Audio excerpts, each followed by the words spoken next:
Okay, here's one of my favorite recipes, only because I like cheese rice, but this is jerky and cheese rice. And the ingredients are 1.5 pounds of dried jerky, and this you can cut in bite-sized pieces, or you can shred it in the blender. It doesn't make any difference.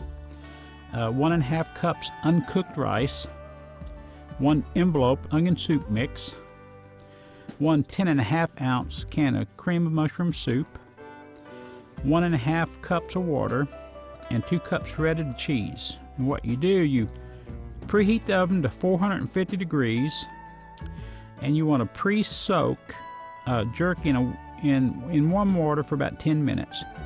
And then after it soaks and it starts to plump up a little bit, then you can drain off the water. You place the uncooked rice in a greased casserole dish, add the jerky and the shredded cheese, and you stir it up a little bit so it mixes well.